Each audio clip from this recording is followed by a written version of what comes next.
there. I've got a little bit of a different card for you today. It's a shaped card, but it is not just a shaped card. It is an easel card. There we go. So we'll show you how to put all this together step by step. It's very, very easy to do.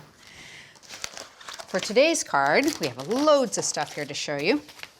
I've got the Petite Striplet called Jubilee, and we're going to be using that in the background. To use as a stopper, I'm using the border from the Belgian collection. I've got a couple little accents that I've done with the Exquisite Poppy, and then they've been accented with the olive branch. And the center focal element is the center part of the Antwerp from the Belgian collection. And we're going to be creating the shape with the Noble Dies, the double pierced ovals. And then our sentiment itself comes from a clear stamp set called Petite Lavish Sentiments. Okay, so I'll show you how we've done the top part of this. So I've taken a piece of coconut white card and just folded it in half. And I'm going to be using the second largest of the ovals. I'm going to pop this into place and tape it. But what I want to do is make sure that the top part of this die is off the card. So you should be able to turn it over and see your cutting edge right here, because we want this to be hinged and we don't want it to cut all the way through.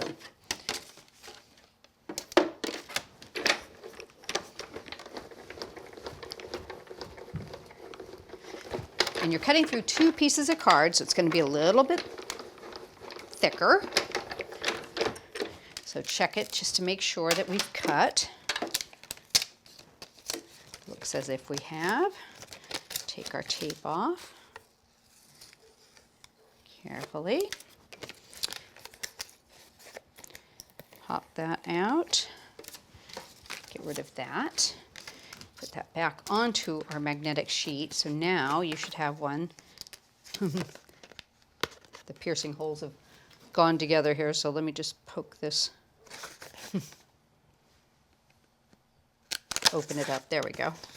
So you've got that piece. Now what you want to do is score that down the center so you'll have something that looks like this. So it opens and then it's got a folded piece like that. All right, so we'll go ahead and use that one. So next I'm going to create the decorative background.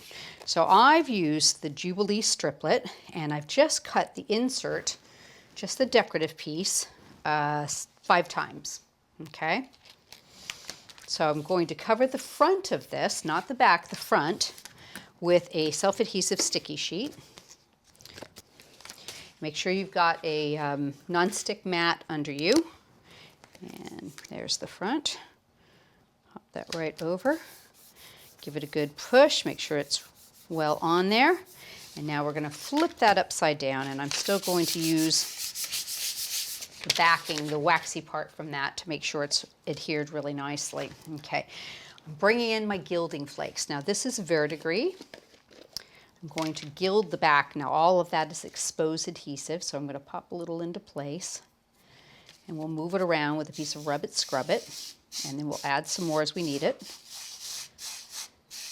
And that will just go into all those little areas on that beautiful background design. Bit more. Move it around and it will just grab from those sticky areas.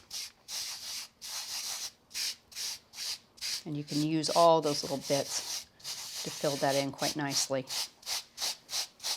Take off the extra bit, and that's what the Rubit Scrubit pad is really good at doing. There we go. And got a little tidy unit here that I found. Just going to take those out of the way. There we go. So now that has been gilded really nice from the back. So what we're going to do is move our flakes out of the way. And I'm going to just give it another little wipe down. Get it all nice and tidy. There we go. I'm going to peel off the other side, which is the front of it. Get that started. And I'm going to bring over a piece of copy paper for this step. And this is our fire and ice technique. So we've got the fire from the gilding flakes. So I'm going to bring in the ice snow. And remember, that's now the front of it. It's still got the sticky sheet on it.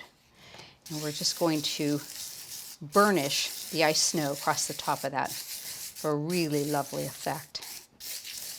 There we go.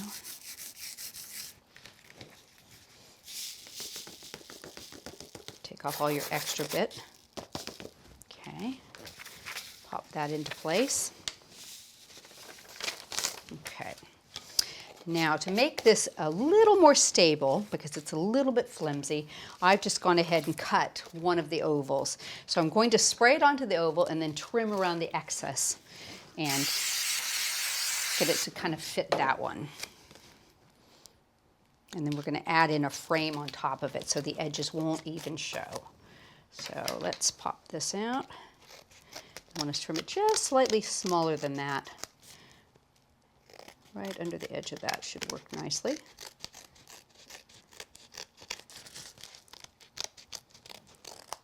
There we go. And this last little bit here. Okay. So now I've created a frame using the ovals, and I've just done a step-up frame.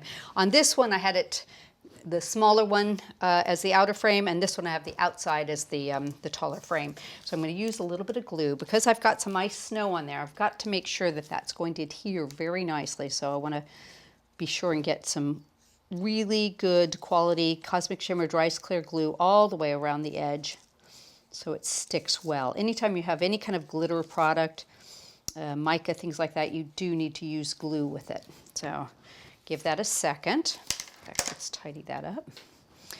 Get that right over the top of that and line that up so just our pretty design will show.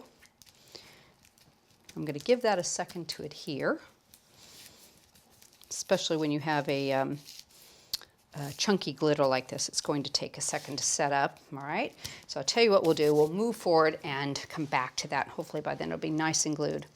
I've gone ahead and cut the border. Now what I've done here is I've cut several of them, 3 of them, I've stacked them. I want a little bit of a reservoir, and I've trimmed one in. I'll show you how to trim the rest of it. Cut the backing with a piece of sticky adhesive on it. Let me just get that one started. There we go. Get under the there piece. I'm going to line this up, put it right on top of the backing. Okay, and then we'll glitter it. So I'll bring that piece back over. In fact, I'll tell you what I'll do. Turn it inside out. There we go. And I'm going to use some diamond sprinkles for this. Pop it right over the top of that. Okay. And because we have an oval there, I'm going to just take the shape of that and trim that to match it. Okay. So I've done one side. I'm just going to pop that off. And then this one right here, trim that to match it. Might have to tidy it up a little bit, but I think that'll make a nice stopper for our card. So you've got this part here. You need something to stop that. So we will put some glue on the back of that and pop that down for the bottom of our card. That should work. And just line that up so it comes up with the edge right nicely like that. A little bit of glue, give that a second. And you can see you've got a very nice spot. Because you've layered it up 3 times, it's high enough that it really does catch that. Okay, so I'm going to add a little bit of decoration. Now, when I was doing my gilding, when I made the original card, I took just a piece of sticky adhesive sheet onto white card, gilded that while I was doing this, and I've used this to cut my flowers out. Okay, so I've got a really pretty nice little poppy here that I'm going to put up in this corner, just as a nice little accent, and a couple little olive branches I'll pop underneath that. A little bit of glue, just to add a tiny little accent there. These were just left over from another card that I had made using the other part of the olive branch, so that'll make a nice little stopper. Let's see how we're doing with this piece now. feels like it's glued securely. So I'm going to pop that down, and I'm only going to glue that to the bottom of that card. I'll put a little bit of dry as clear glue in place. I'm going to line this up with the bottom and make sure it's nice and even so it all looks like a big oval. There we go. Give that a second. And I've done a sentiment here, which I've cut out with the center of the Antwerp and done a white on white layering, a little bit of mounting foam. There again, because we have that glittered background, we've got to make sure to put some glue on there so it'll hold nicely. I'll pop that right into the center of that card, give it a second. And we'll accent that with a couple of the other little flowers here too. I should have 3, there we go. I'll put one larger one down in this corner. Same exact gilding flake, so it's going to match nicely. And let's put a little on that and a little on that one.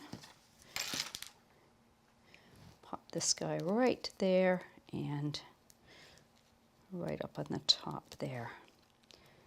So I think we are finished. So now you can see you've got a really nice little accented card that folds flat for mailing, but when the recipient gets it, you've got a beautiful easel card.